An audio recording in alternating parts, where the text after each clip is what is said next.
Yet? I'm here. All right, well then we will start the meeting. Good afternoon and welcome to the Tuesday, December 14th, 2021 Public Works Committee meeting. Now is time for roll call and determination of quorum. Nordstrom, Here. Groman, Roberts, Here? Jones, Here. Armstrong. Here. A quorum is present.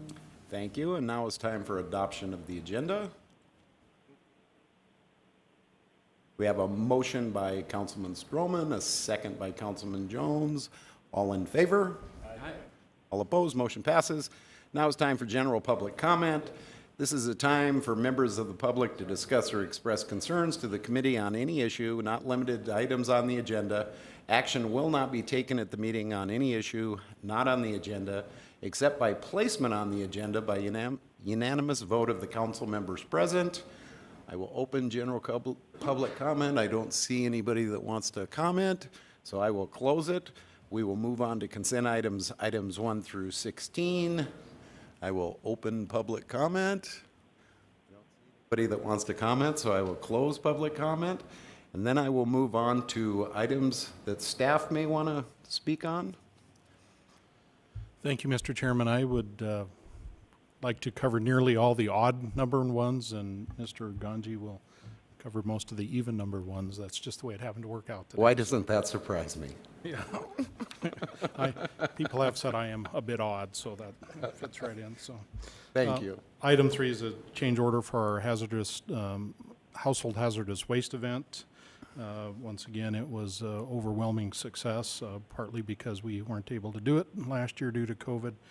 So this reflects the final costs involved in that. Item 5, once again, this is a miscellaneous project that we had primarily out at solid waste.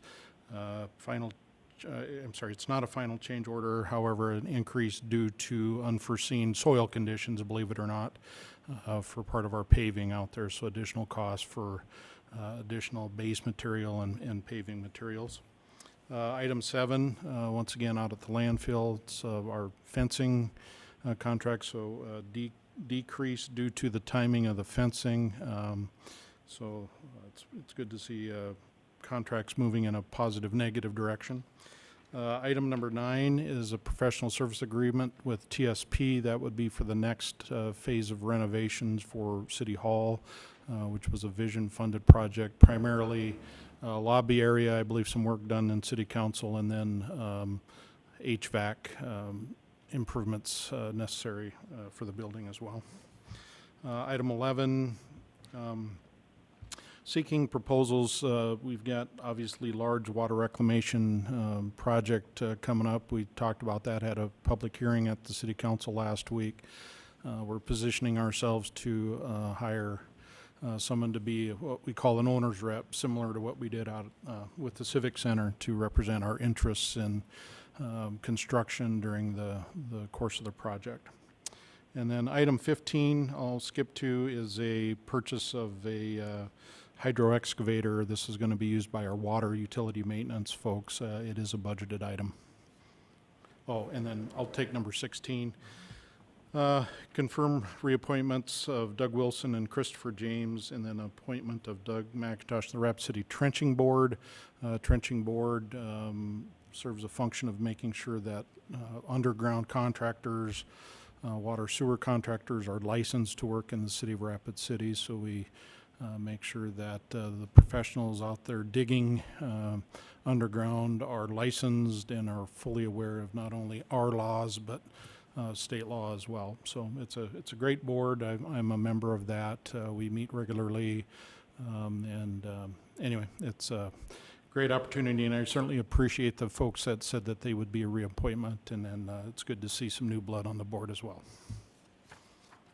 Thank you. Does anybody from the dais have any questions on any of these items, or Laura?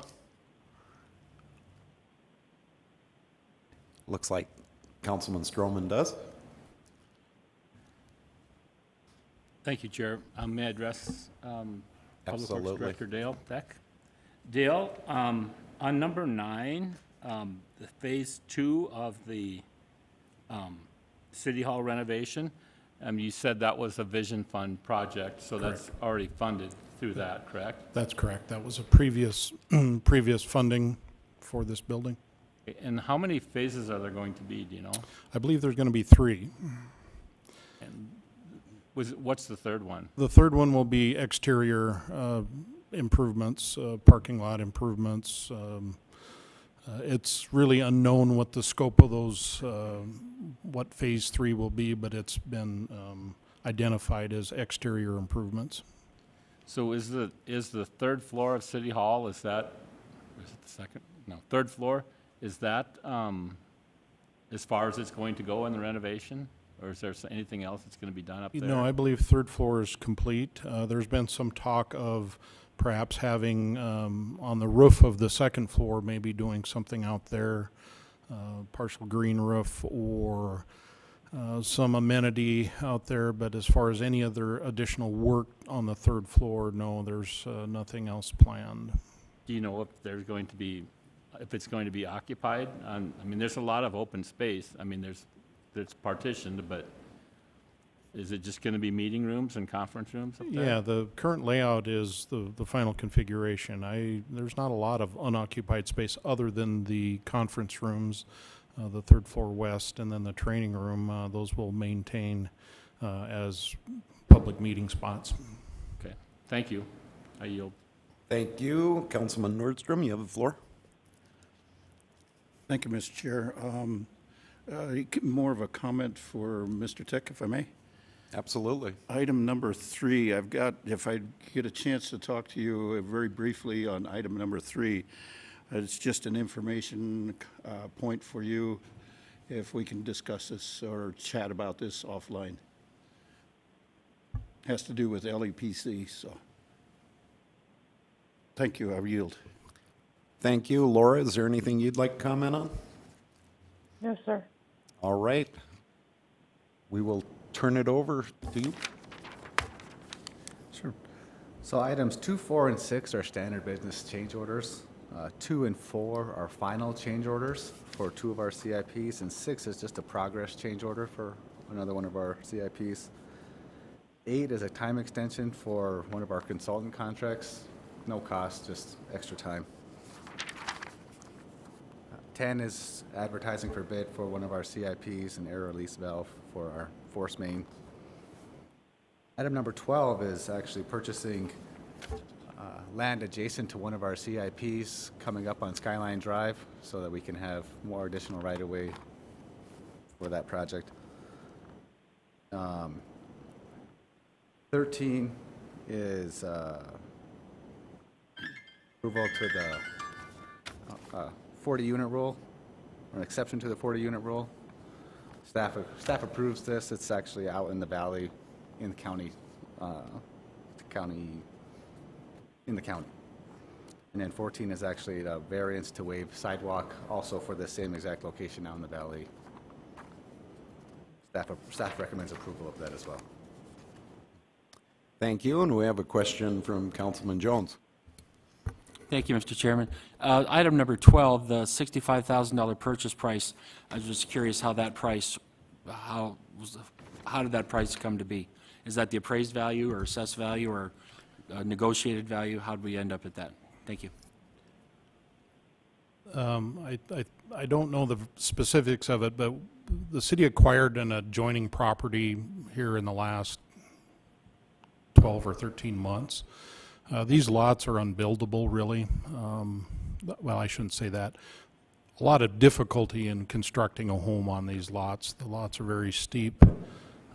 So while we were purchasing the previous property, we negotiated with this property owner. They were willing to sell as well. So I believe the purchase price was loosely based off of what we had negotiated with the adjoining property owner. Plus, there was a negotiation with this property owner as well.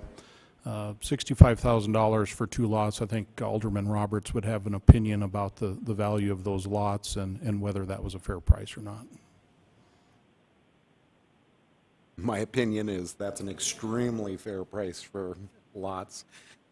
Typical building lot for a single-family home in Rapid City right now is over $60,000. So, anyway,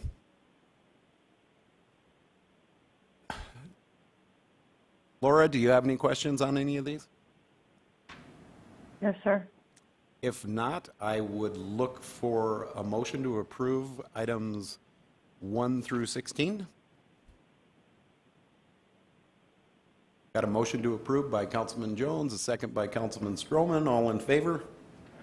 All opposed? Motion passes. Have a motion to adjourn. All in favor? Thank you very much. Have a wonderful day.